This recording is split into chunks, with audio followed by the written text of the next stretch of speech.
Okay. Welcome everybody to this session 3 of the course Coming to Our Senses. And this session is called Coming to Our Senses. And it kind of aligns with the practice, if you remember, of the blindfold journey where you did it with a partner and you got shown around the space and you swap partners. And so that's kind of the exercise that this refers to, even if it's not a direct translation. And we're going to start with a practice. And this practice is connected to the home practice, which was the 7 stations of the spine, but has a little adaptation called the ancestors practice. So I invite you to close your eyes and do the little hip thing, pushing your pelvis back and forth just to get that point where you feel a little rise, a little energetic. Well, for me, I don't know about you, but it's like an energetic jolt, which tells me that that's how I need to be sitting.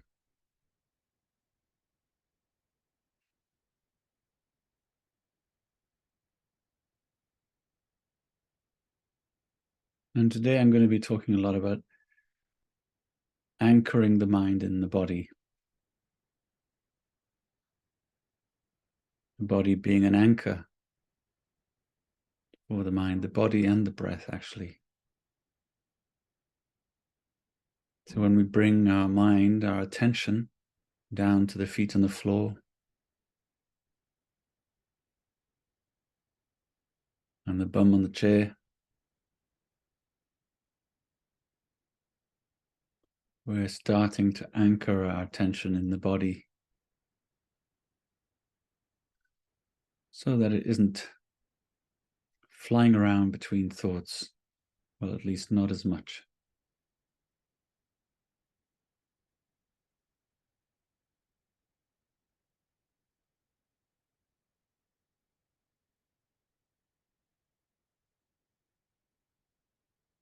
And the quality of attention we're using is one of this patient and kind and curious attention, like meeting a long-lost friend.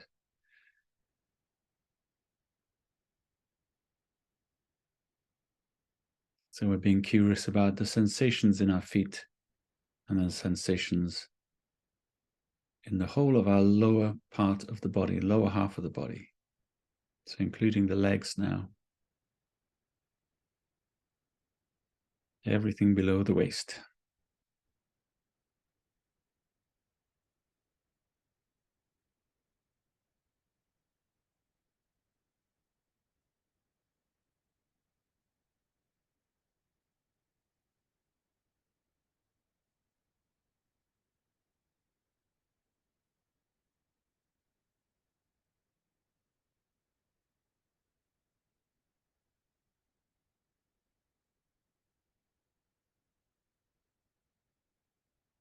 So it's the nature of mind to wander,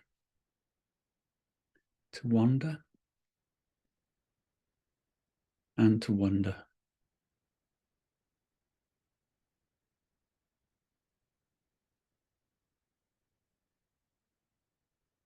But we're asking it deliberately just to focus on sensations of the feet on the floor, bum on the chair, lower half of the body.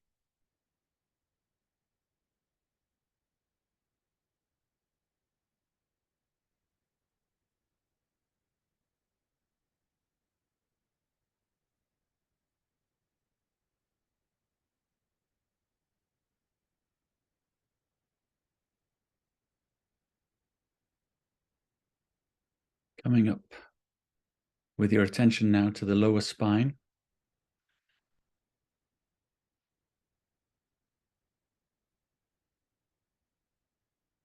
And using that as a kind of ladder to go up into the whole body. So your attention is taking in the whole body sitting here.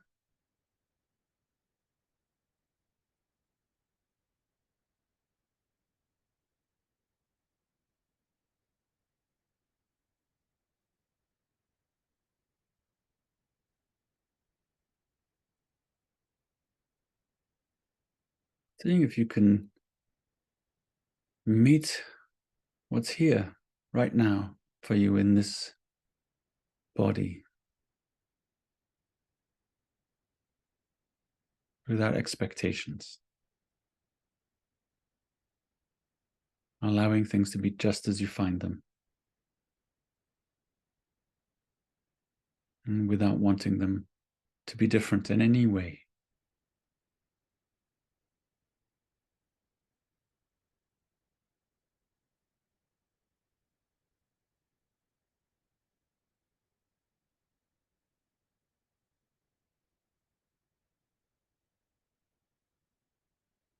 And well, we can think of putting the intention into the body like anchoring.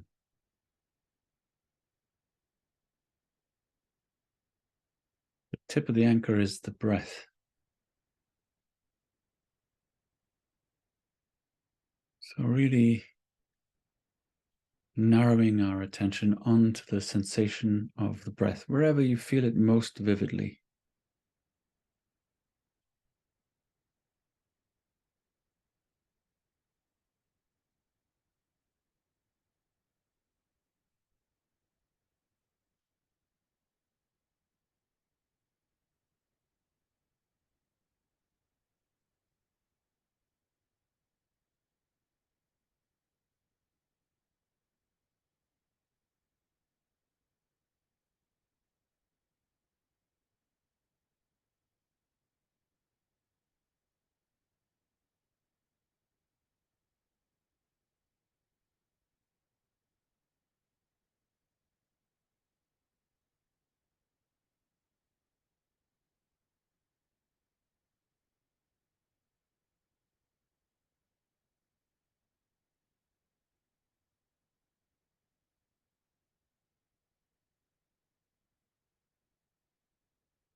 And during this practice, if at any point you find anything a bit too difficult or overwhelming, you can always come back to the tip of the anchor, to this breath, here, right now.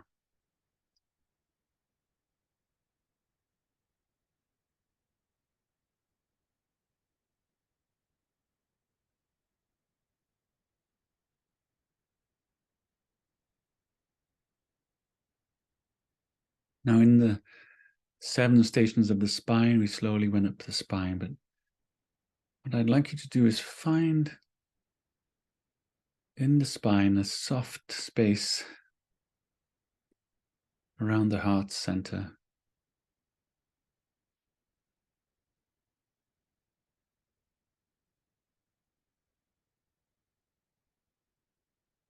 And I'd like you to imagine that you're breathing in a white light through that soft opening in the spine. And then you breathe out, and that white light goes to every single cell in the body.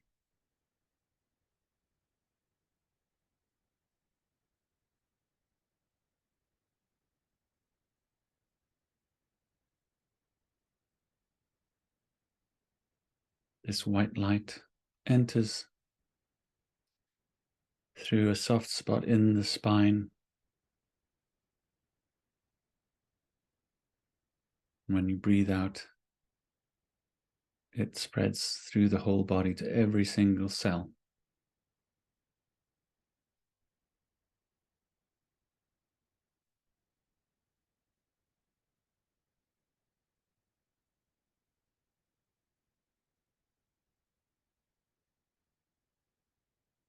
Now, I'd like you to bring to mind your mother, your biological mother. No matter the state of your relationship with your mother, or whether she's here still or not, just bring her to mind and imagine her standing behind your left shoulder. So your mother is just behind your left shoulder.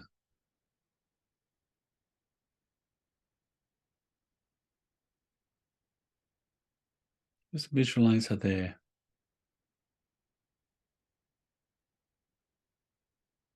And behind your right shoulder stands your biological father. Again, the relationship with your father is not relevant here. You simply imagine him standing there.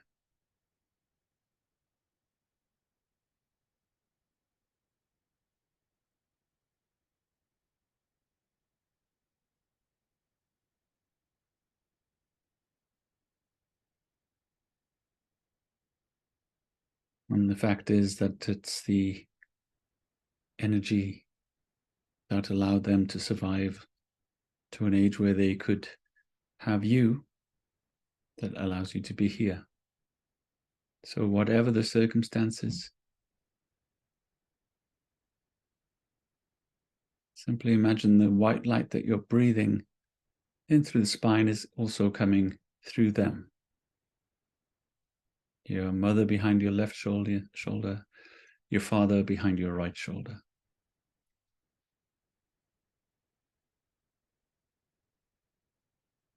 In essence, this white light is an energy, a will to live, if you like. Aliveness.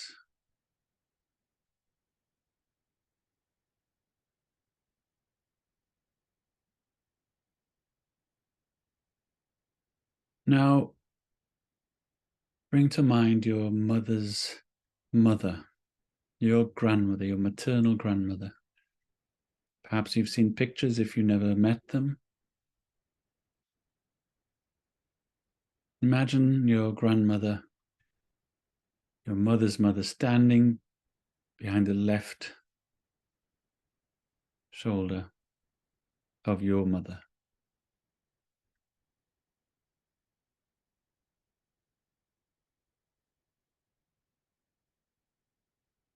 Connect with her visually and energetically. And the same with your biological grandfather, your mother's biological father, is standing behind her right shoulder.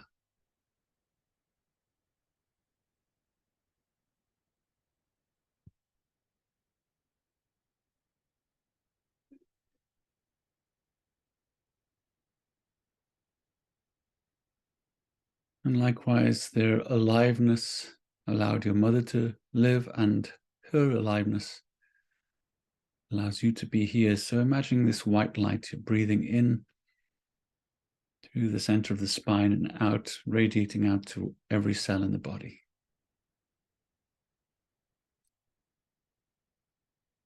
Now populate your father's side with his father behind his right shoulder, his mother behind his left shoulder.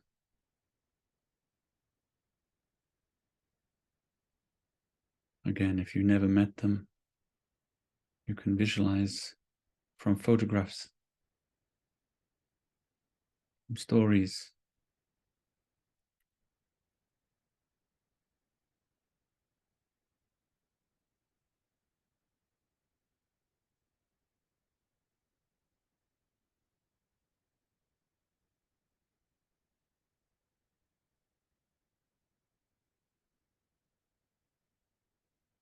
Feeling that white light entering the spine, the aliveness, the life force, breathing it out through the whole body.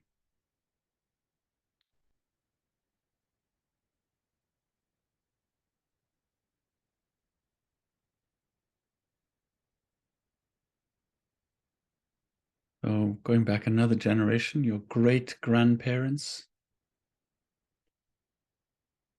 even if they're simply faceless bodies because you don't know them or don't have photographs, just imagine them standing behind your grandparents. So there are 14 people standing behind you.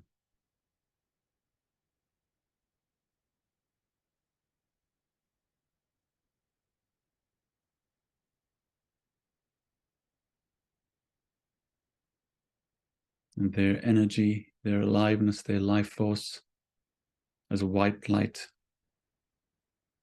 passes through them into you.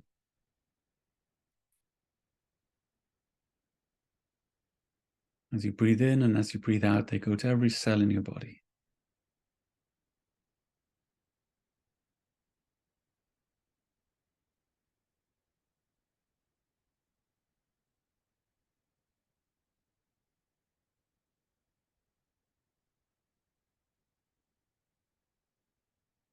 If you go back 10 generations, there are 500 people standing behind you.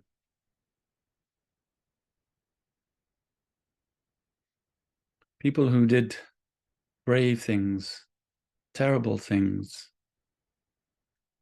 in order to survive, to pass on their genes, to pass on their life force that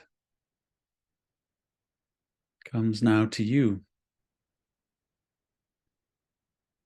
through the spine, breathing out to every cell in your body.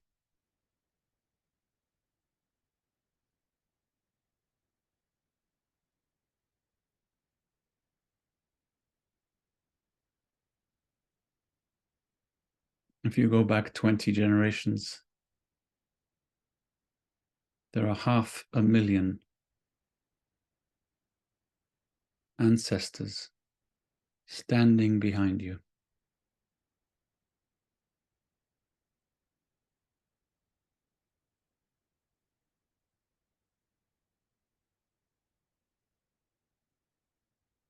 Half a million people whose lives made it possible for you to be alive now.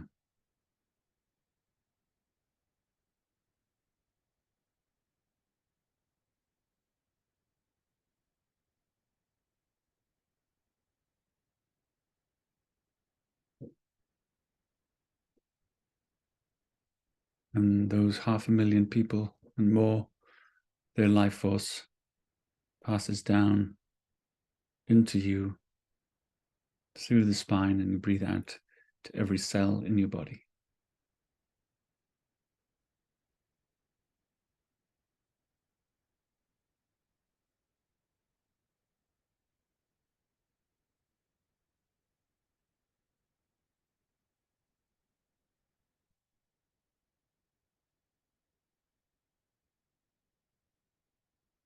Breathing in that life force through the center of the spine and breathing it out to the whole body sitting here.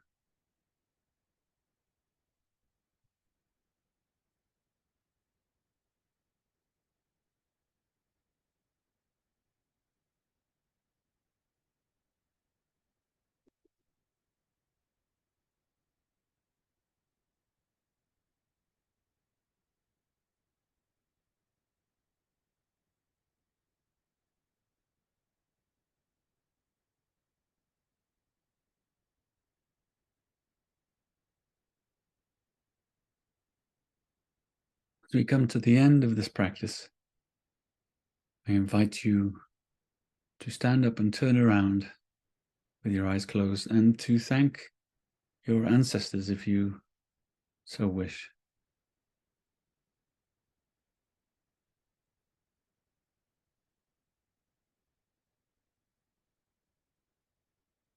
Standing up and turning around.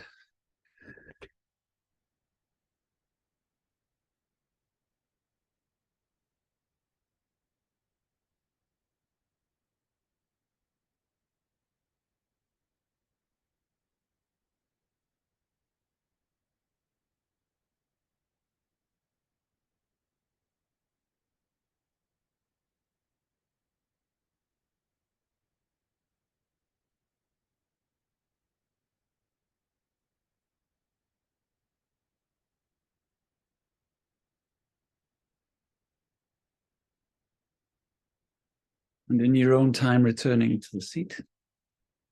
And when you're ready, opening your eyes.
So welcome, Daria. I'm sorry I didn't see you waiting to come in. I had my eyes closed. Join us after meditation.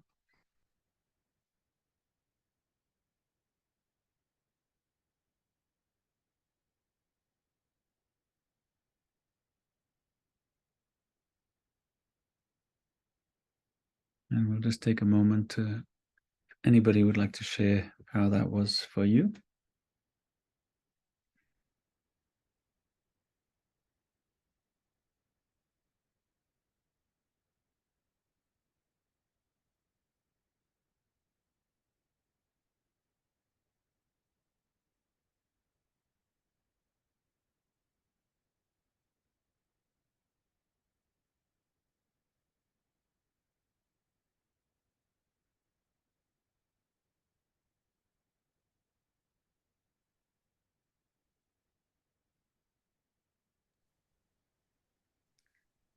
For me, it was nice to be aware of all these people, even though some of them I don't even know their face, but they were there.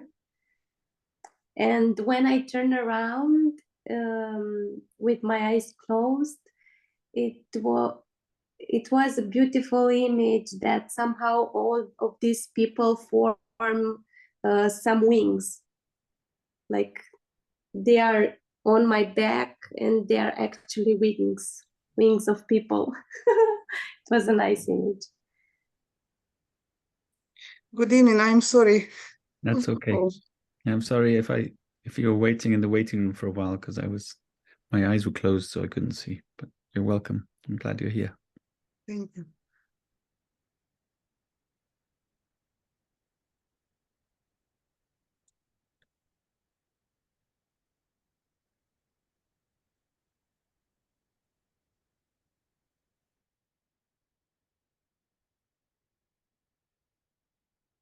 So I'm just seeing if anybody else wants to share anything about that. Sorry, I didn't tell you all because I was very tired and yes. But thanks to your exercise, I got myself together a little bit, and also it reminds me that it's like I think I'm doing before I'm falling asleep. Anna, I can't hear you very well. Is it possible for you to come close to the microphone, or? No, I'm in headphones, and maybe okay. I can. Yeah. So, and yes, and I'm telling that the first part was known for me, but the second part was new for me, and I didn't imagine before my relatives, and it was very improving. It makes me feel that I'm not alone, even when I'm alone. Thank you. Yeah. So I'd like to give a little bit of time now for you to share anything about your practice over the last 2 weeks. If you've done any, if you have, how has it been?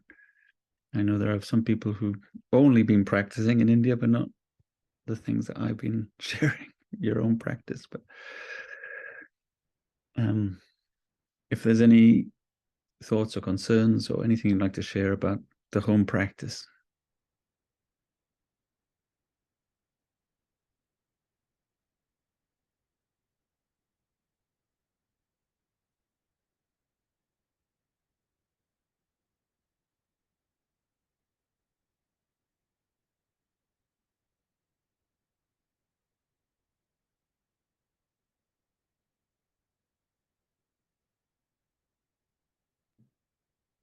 So I've been practicing only before I left. Afterwards, it was not possible to do anything. But I really enjoyed the quietness that arises. And whenever I start doing, I was doing the guided meditation with you, the grounding one. And I really, really enjoyed the silence. That was, I'm not used to sit in silence for so long. Even the practice that I do of meditation, it's really active. It has an active component to it. But this is a really, really good training. Really good training. It opens up a new focus on silence, which I think it's really beneficial on so many levels. So I really enjoyed this. Thank you, Aline.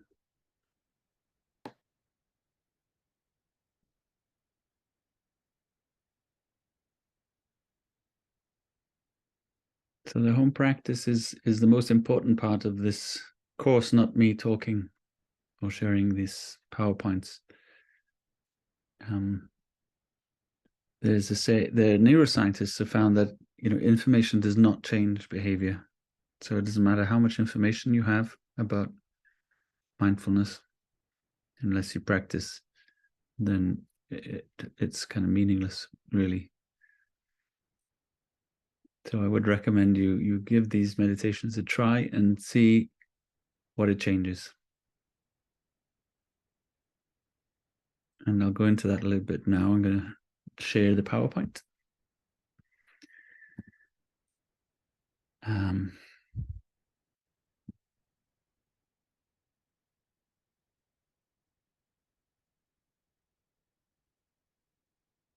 Oh.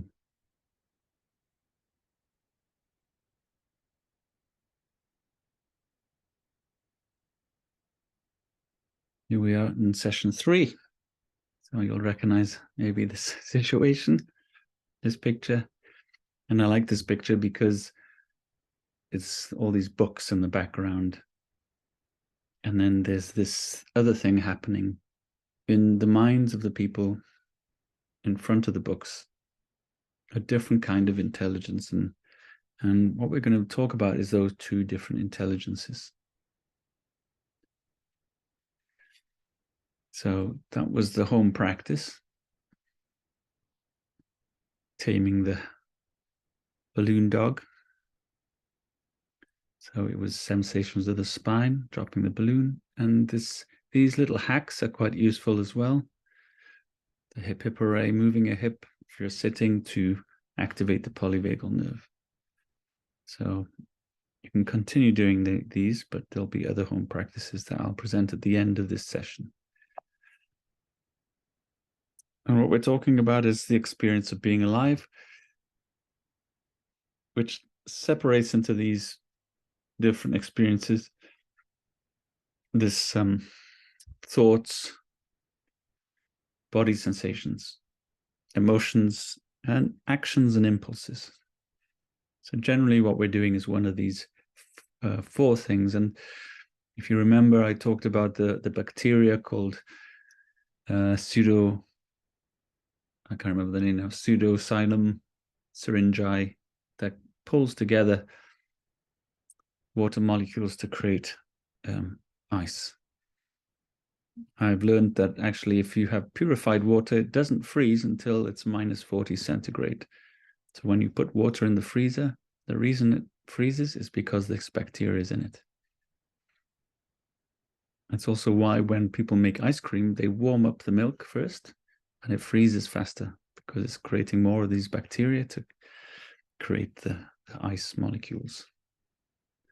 Anyway, so this is what the human condition is, all of these things we gather as evidence that we exist. And in the workshop we did, these translate into these. So thoughts was the balloon, the body sensations, This feeling of a body is like this crushed bottle. The actions and impulses we explored, and we'll go further later on in the course. We'll go more into this aspect that we think we're the author, we think we're the person doing something. But as we saw with the mirror metaphor, that can easily be played with. So through some illusions, you can see that maybe everything is illusion. Oh. So thoughts and emotions. Now, what we're going to be looking at this week is how the thoughts can be grounded and ground ourselves in the body sensation. So what we're doing is really focusing on this transition, simply because thoughts are never present. They just aren't present. They're always in the past and the future. While the body is more or less here. And I want to explain why sometimes starting mindfulness or starting this practice could be so difficult. So here's a little story of a man in a hot air balloon. And he asks the person on the ground, what's the weather like? And the person on the ground said, oh, it's very windy.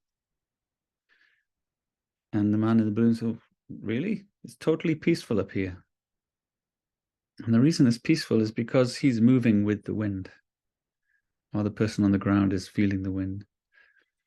So mindfulness is like holding on to the balloon. Now this is confusing because we've told you to drop the balloon. But when you think about it, what we're doing is really trying to ground ourselves in the present moment. And then we really feel the wind. We really feel the kind of chaotic mind come into place. And it can be quite frightening because we're used to just moving with thoughts. And what we're asking you to do here is to just practice being still, anchoring yourself in the body and the breath. So it's totally normal to really feel this strong, chaotic flow of thoughts in the beginning of the practice. But I also want to use, I'll come back to that, but I want to use this analogy of anchoring in another way. Because when you learn to anchor your attention in your body and your breath and learn to be calm, this really is useful when there's a storm coming. To be able to close your eyes, focus on your breath, focus on your body, is like creating a little cove where you can anchor your boat. So there might be a storm raging around you or in the world, which many of you are encountering right now, but you can create your own little safe space through focusing on the mind and the body as an anchor. So if I go back, and I talked about these two intelligences, and this is a Rumi poem. And this again refers to what I said earlier, that information does not change behavior, experience does. There are two kinds of intelligence. One acquired as a child in school, memorizes facts and concepts from books and from what the teacher says, collecting information from the traditional sciences as well as from the new sciences. With such intelligence, you rise in the world. You get ranked ahead or behind others in regard to your competence in retaining information. You stroll with this intelligence in and out of fields of knowledge, getting always more marks on your preserving tablet. There is another kind of tablet, one already completed and preserved inside you, a spring overflowing its spring box, a freshness in the center of the chest. This other intelligence does not turn yellow or stagnate. It's fluid, and it doesn't move from outside to inside through conduits of plumbing learning. This second knowing is a fountainhead from within you, moving out.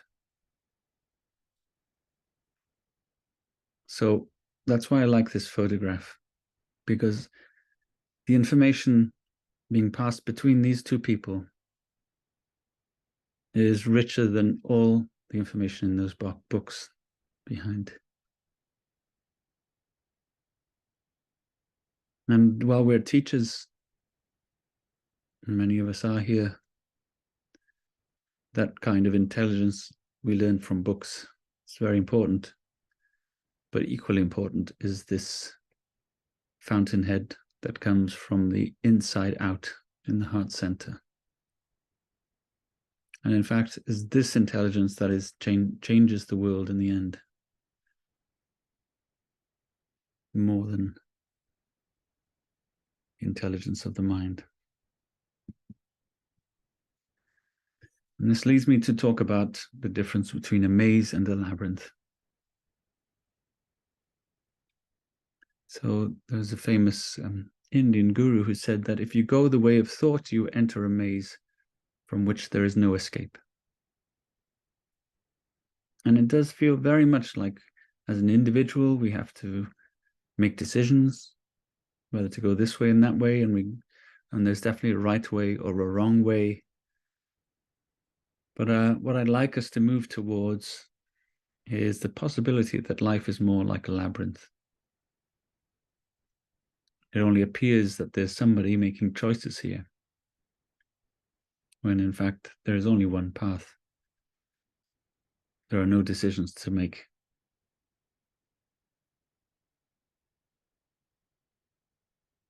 And I know that sounds far away from how it feels, but when we come to make the labyrinth, maybe you'll understand more about that. And how we're going to do that is by taking some pills, not LSD or anything like that. These are called the 3 precious pills, and this is the hack that I'd like you to practice this week. So we're going to take 3 precious pills, and these are really precious because you don't need a prescription. There are no side effects, and you can take as much as you like. Okay.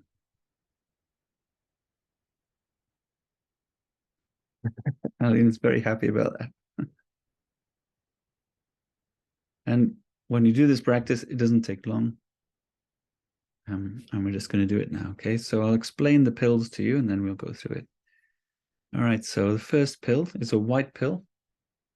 And when we take this pill, we become aware of stillness in the body.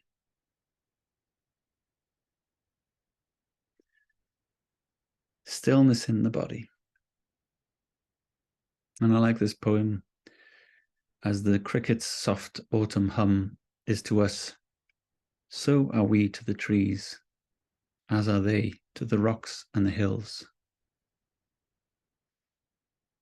So when we close our eyes, there's a lot of flux, a vortex of change. But we can also connect with this stillness of a mountain within. So when we take the white pill, we become aware of that stillness.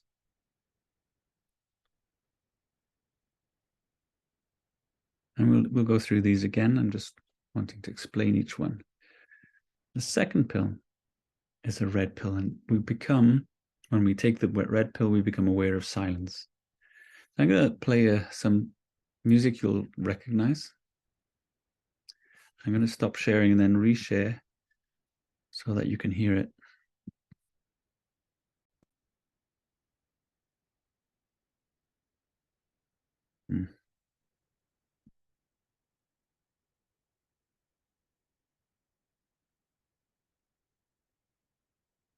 But what I want you to do when you hear this music is to decide what are the instruments you can hear.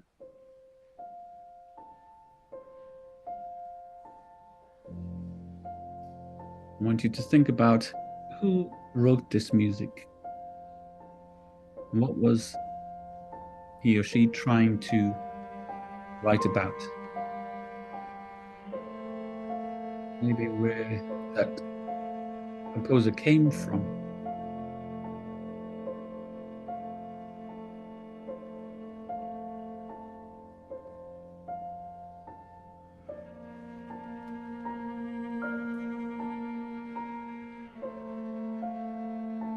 Maybe think what year this was composed, do you think?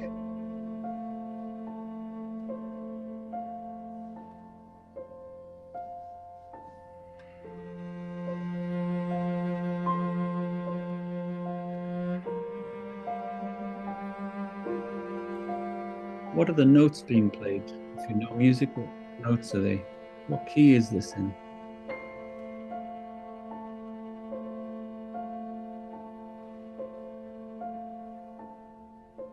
What's the timing?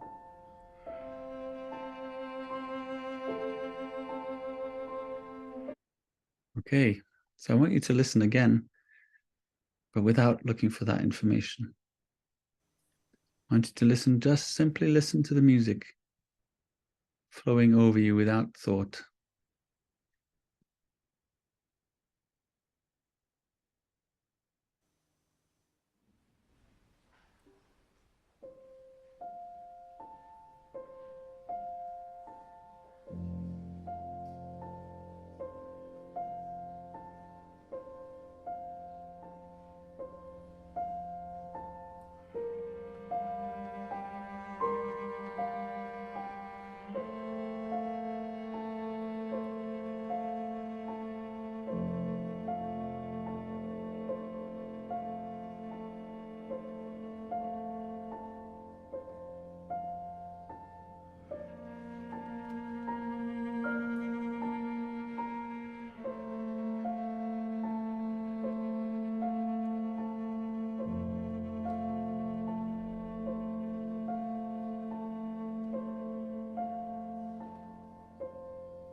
Okay, so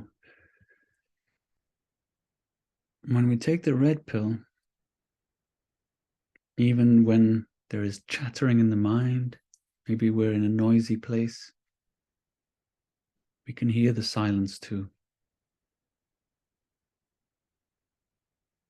We're not pulled into the story of the sounds, we're not pulled into thinking about the sounds. We're simply listening to the silence underneath.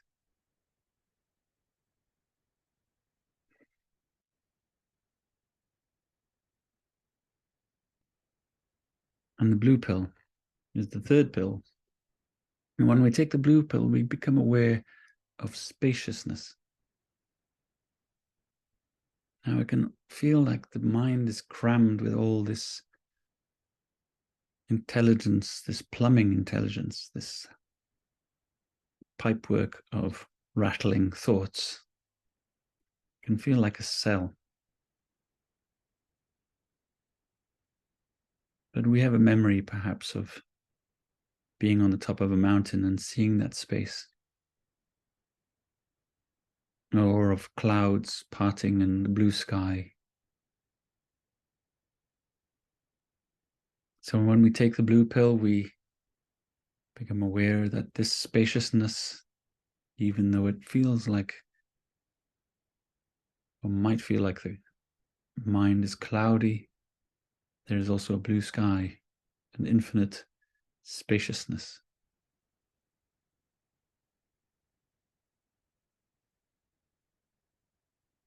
So let's try those, taking those 3 pills, the 3 precious pills. And this is something you can do any time of the day. You can do it with eyes open or closed.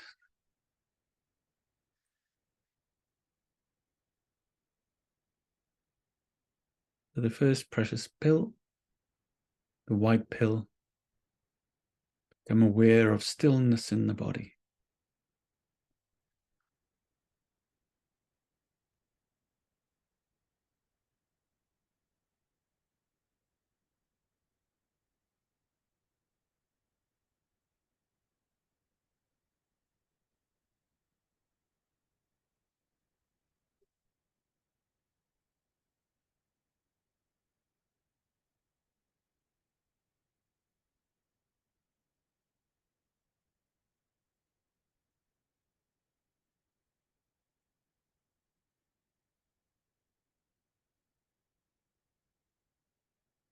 The white pill. When we take it, we become aware of stillness in the body. Stillness of a mountain.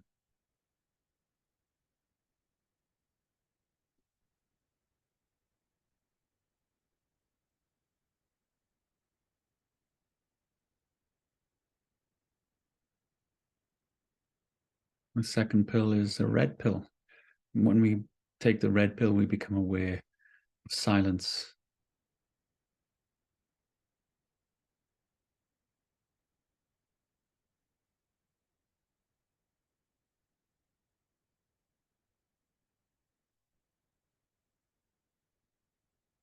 The mind might be chattering.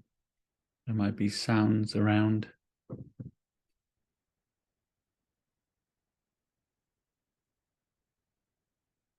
But this all emerges from this silence.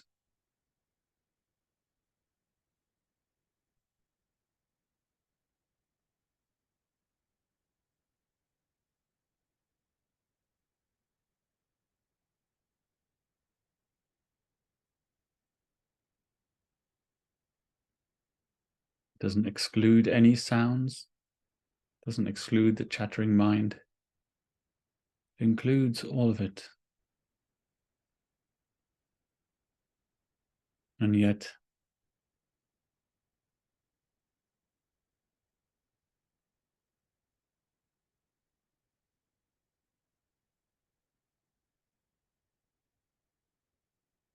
is untouched.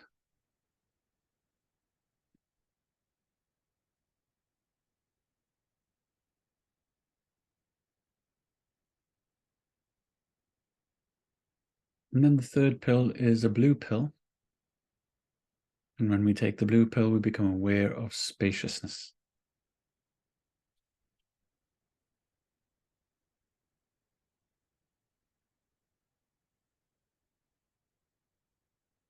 So that even though we might feel like the world is caving in on us, we might feel cornered.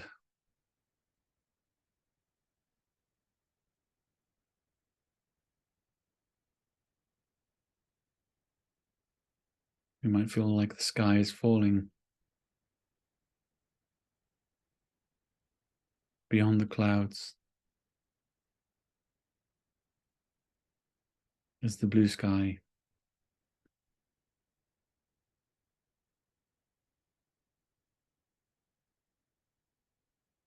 And reality, in the reality, mind can be infinitely spacious.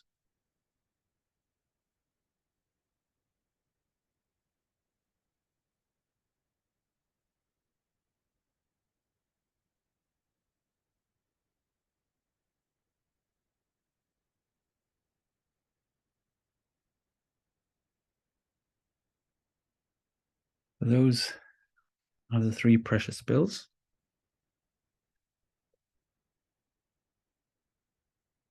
So it might be that you practice dropping the balloon and then taking the pills.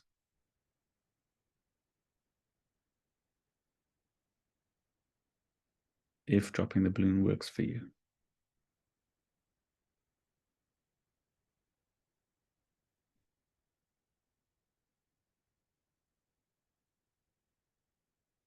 And that is the what we're calling the hack. I'll just stop there for a moment to see if anybody has any questions.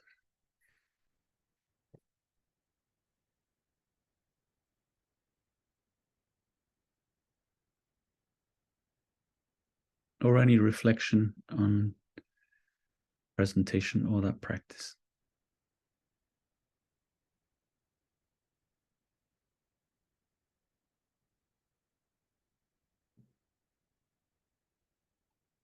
I really love how they, the three precious pills, they deepen the experience as you go. So it's, I never thought about making it like this in 3 steps, and it helps for the sensation, for the feeling. It helps to focus the mind better. It's really nice. This is a really good hack. I love this one. Good. And really, you know, I struggle with the spaciousness. The red pill takes some practice sometimes. That's what I want to say also, yeah. It takes a lot of pills. They're not like, you know, they're not instant sometimes.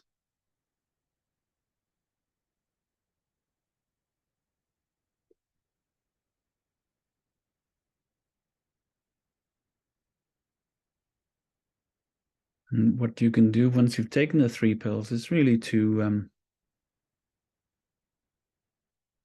if there's a sense of calmness afterwards, to exploit that, to really just rest in it.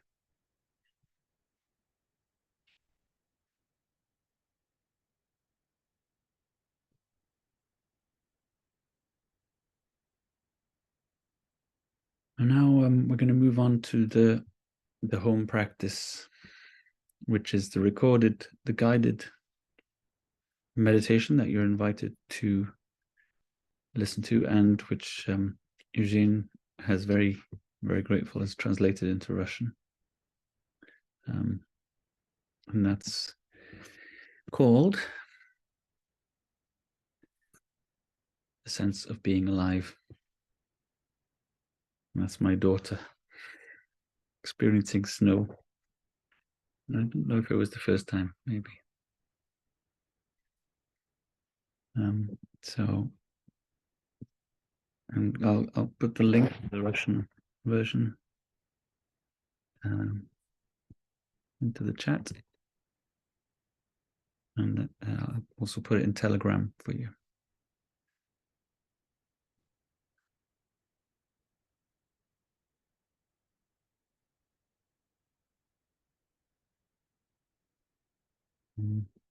And it's also on Insight Timer. If you've subscribed to that, it's there.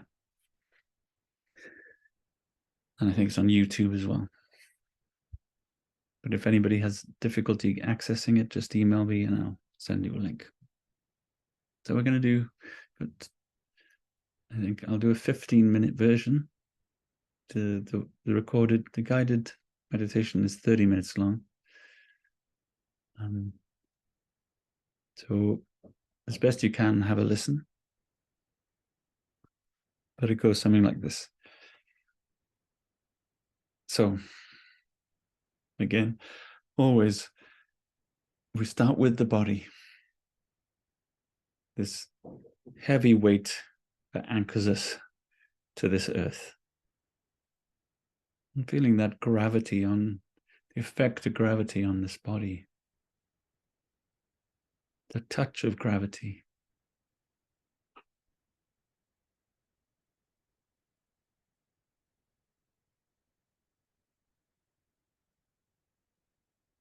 And we feel that probably most vividly in the places where our body meets the resistance, the floor, the seat.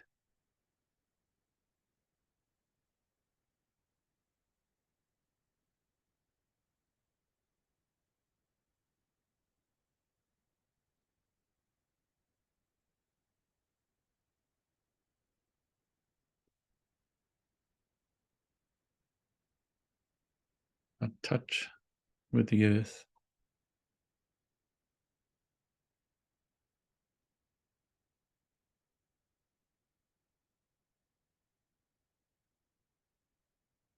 And this process of embodiment starts in the womb, where we start to feel our body. It continues even after birth through this one sense of touch. It takes some time for us to distinguish, to know where our body ends and our mother's begins. That's a process that can take 6 months or more.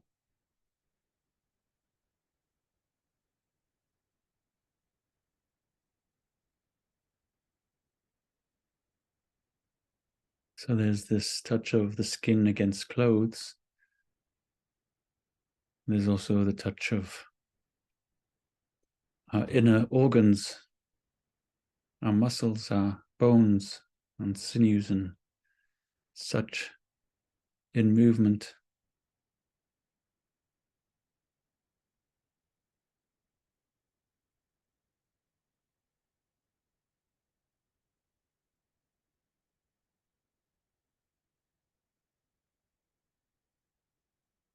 And the scientists, neuroscientists are finding new senses all the time.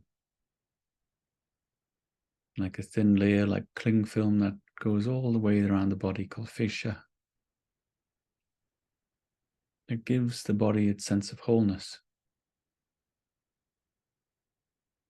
And then there are tiny receptors in every joint that aids proprioception, the ability to know where our hands and legs are in space without having to look.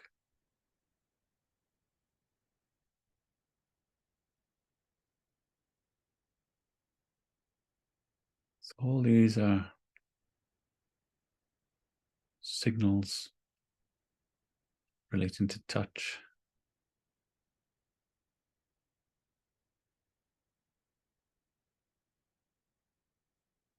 Or signals that arrive in the brain through the nervous system and are translated into electrochemical signals.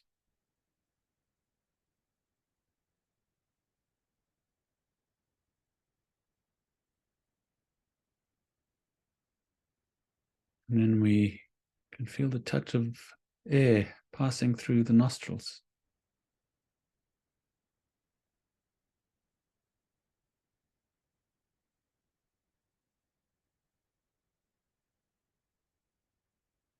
And that gives rise to this sense of smell.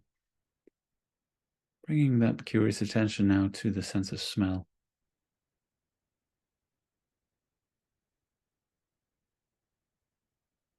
And if you can't smell anything, that's perfectly natural. The mind tends to filter out any signals that it deems either not a threat or it deems indifferent.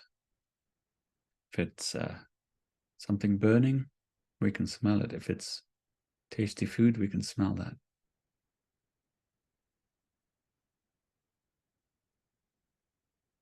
But most of the time, although it's probably monitoring the whole time, you don't really pay attention to the smells. And even if we do now, it's difficult to put aside those filters and really be curious to see if there are any smells.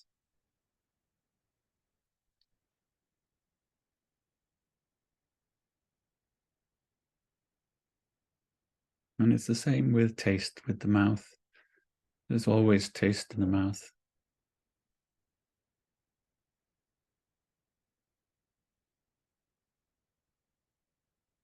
But it's like the default setting. You don't really taste how our mouth feels when it's empty.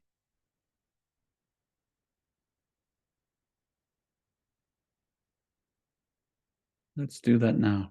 Let's see what tastes are in our mouth.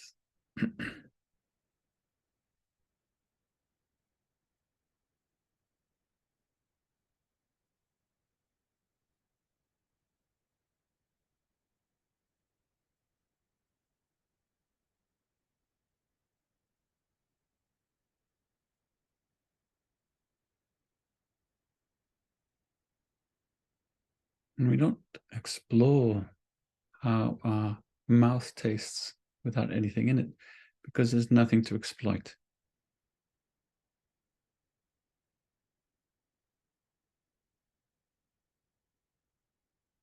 And these are the functions of the brain, using the senses to notice the environment in order to explore and exploit.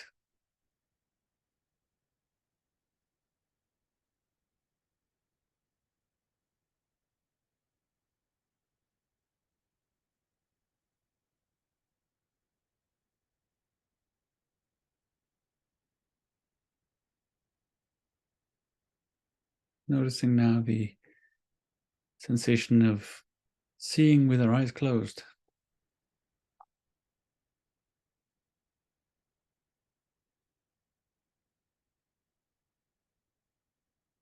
Brain processes, the process of seeing takes up about 60% of our brain capacity.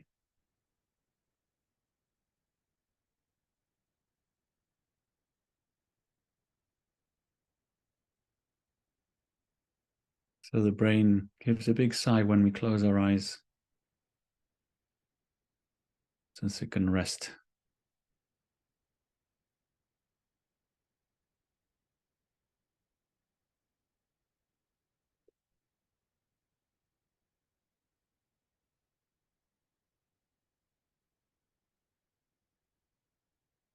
We can, with our eyes closed, become aware of this process of seeing.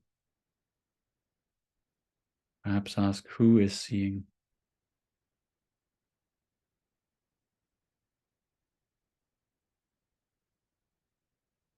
What is seeing?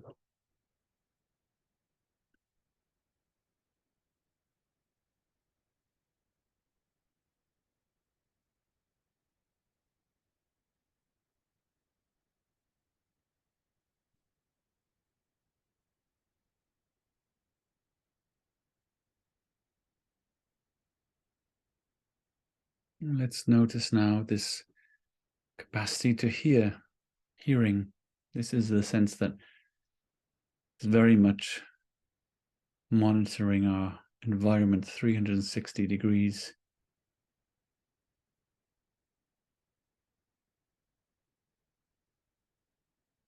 Listening for threat.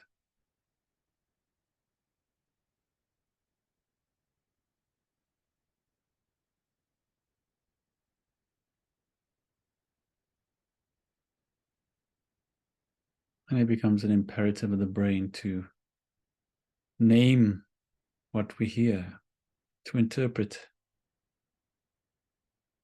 to categorize into pleasant, unpleasant, or does it demand action or not?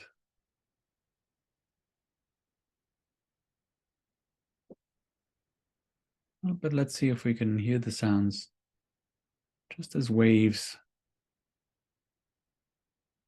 landing on the eardrum like a beach.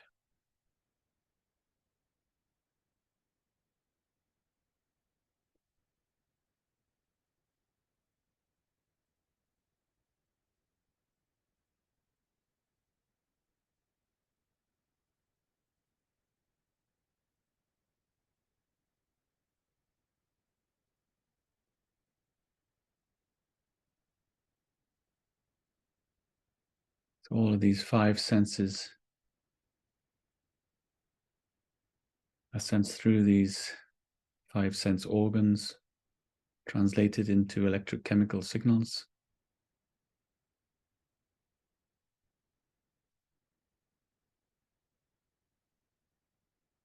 And then we have thoughts, which are the same. They're simply electrochemical signals in the brain, but they are generated from within the brain itself. And so we lay claim to them. We believe ourselves to be the author of them.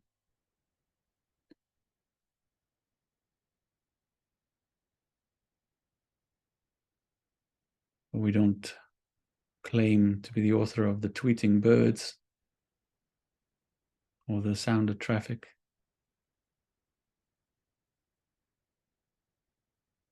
Is it possible to notice our thoughts, the twittering of the mind?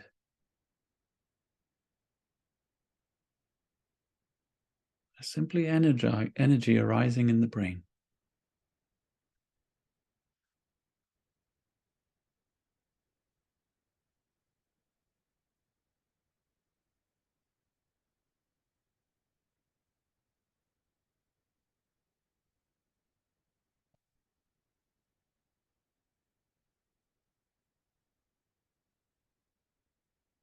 And so too, emotions start in the body. When the mind encounters emotions, they become feelings. Lots of emotions that we're not aware of. For those that we are aware of, we say we feel, we can feel them.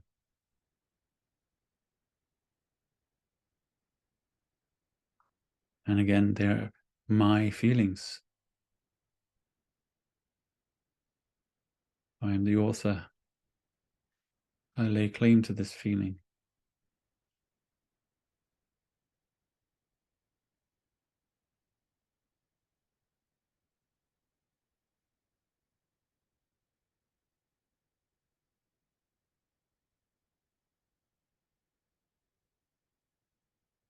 Can we encounter these feelings? It's just energy arising in the body.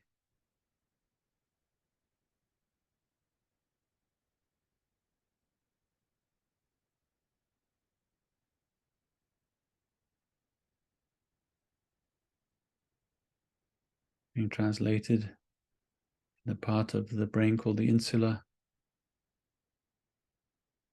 into brain language.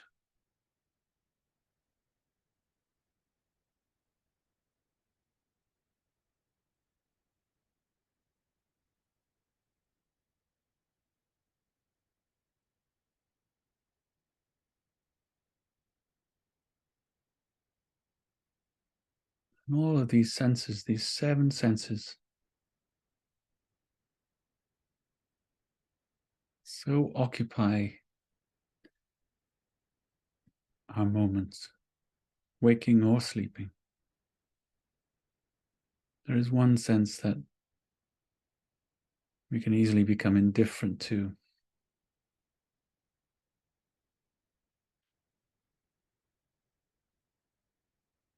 Sense from which we can become distracted, or which is obscured by this cacophony.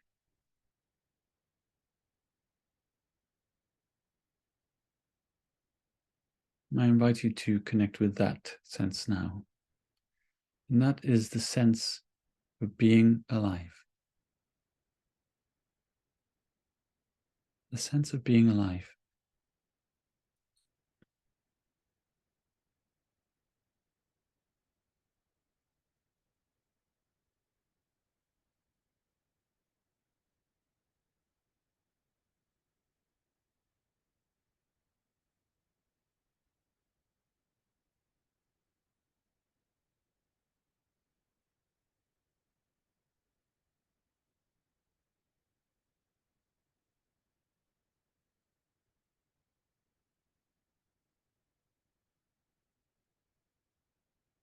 Aliveness.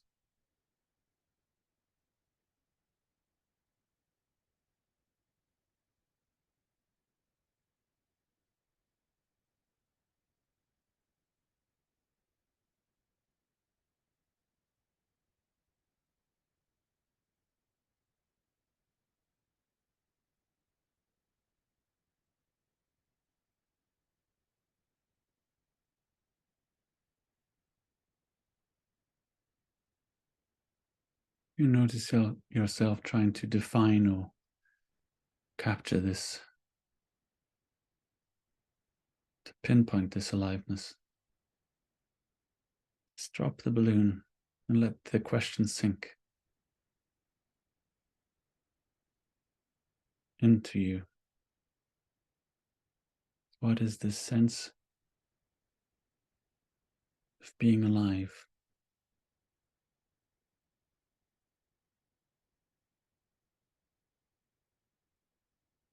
Again, if you go the way of thought, you will enter a maze from which there's no escape.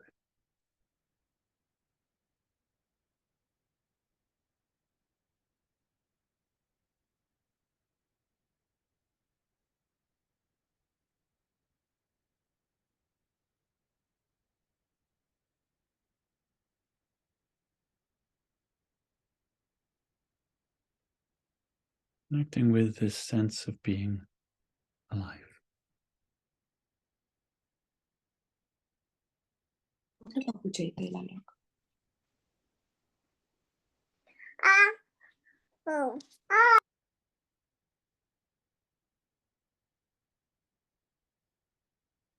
Taking a deep breath in and a deep breath out. A deep breath in and a deep breath out.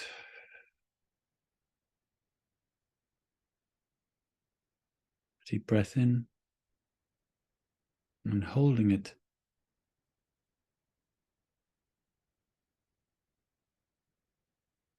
And breathing out and opening your eyes.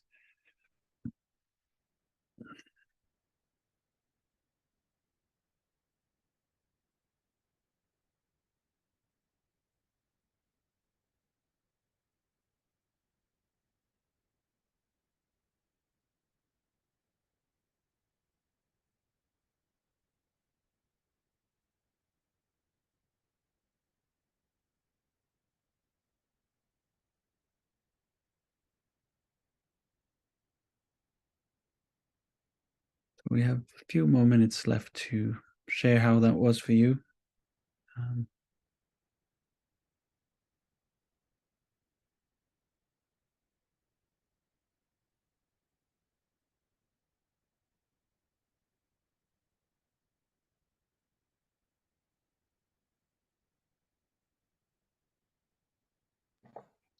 I definitely feel alive because I started feeling really cold at one point. Like really cold.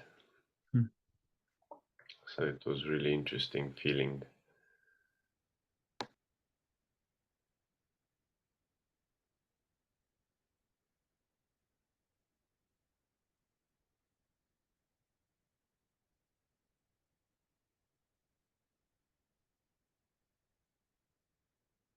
And remember, when I ask for you to share, if you wish, it doesn't have to be positive. Maybe you have negative experiences too. Maybe just you don't connect with it. It's fine too.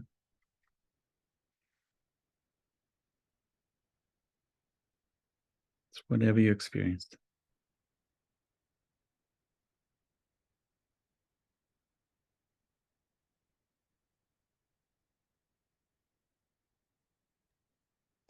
У мене сьогодні на сьогоднішній зустрічі тіло реагує постійно мурахами.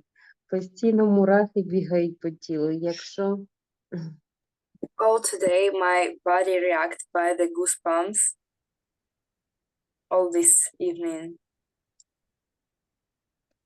Якщо на початку зустрічі, коли ми уявляли тата, маму, родину, In the мені beginning, we було was imagine our family, our mother and father. Мені в деякі моменти було дуже важко і підступали сльози, і тому що зараз мої батьки в дуже складних умовах знаходяться, і я за них дуже переживаю. So, and sometimes I wanted to cry, and it was difficult to me because now my parents are in a really difficult situation, and I'm really worried about them. В якийсь момент я відчула, що коли я наповнююсь енергією, яка йде через них, то начебто я забираю в них цю енергію. at one moment I was feeling like I take the energy from my parents to me, and I was feeling like I take it away from them. Але потім я відчула, що з видихом ця енергія проходить скрізь моє тіло і посилюється в десятки разів і віддається навколо і вперед, і назад їм також. І я відчула, що я не тільки, що вони не тільки надають мені енергію, але й отримують її від мене. But with my breathing, I was feeling like... Вы почувствовали, что вы как бы делитесь энергией, да? Так, ну і вона начебто вона розповсюджується просто навколо мене, як і вперед, і тим, хто переді мною, там, моїм дітям, і назад тим, хто за мною і підпитує мене. With breathing, she was feeling like she can share this energy for a future, for a past, like for family who was staying in the back or in front. She was feeling like it goes, like she can share it. І мені було дуже важливо відчути цей обмін енергіями, що і вони мене підпитують, і я їм також віддаю. And for me, it was very important to feel like a change, like an exchange of this energy. І від того ці мурахи знову по шкірі, по тілу, і And now like goosebumps going from my body and my skin. І коли зараз також в останній вправі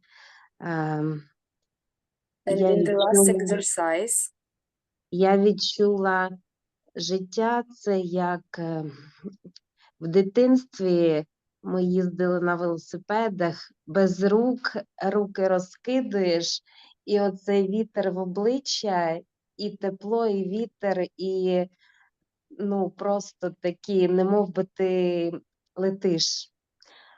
In the last exercise, she was feeling like in a childhood. She was driving the bicycle and she keeps out the hands, and she was feeling like the warm and wind comes to her face, and it was like in a childhood.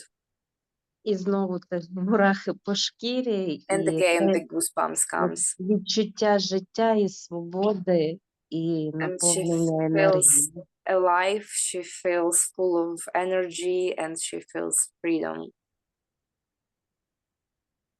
Дякую. Thank you.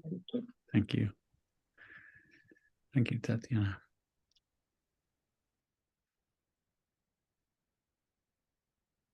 I think in a very real way, children do take your energy. I have 4. This is what I used to look like before I had children. You can see that. So, but there's something beautiful about that. It's beautiful about that we give our energy to our children, and we ask nothing back.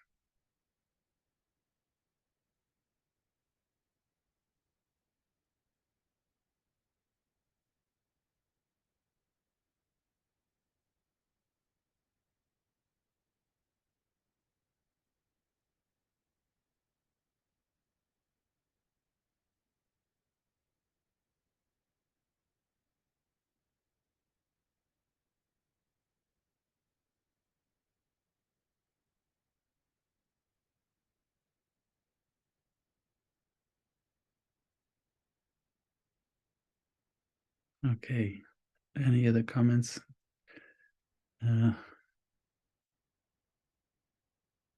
It's really nice to see you all. I'm glad some of you are back safe from India. I can tell that you're still half there in that place. I hope you have a soft landing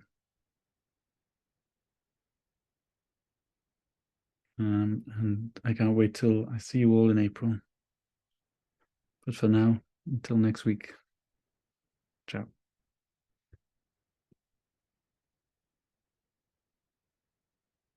Thank you. Bye. Thank you, Ewan. Thank you. Really Thank nice you to very see you much. again, guys. So much. And you. thank you for this session. It's really it's really helping us. Really Okay, helping us thanks. to get back on get back in our body. Yeah, and thank you for translation as well, both Eugene and Maria.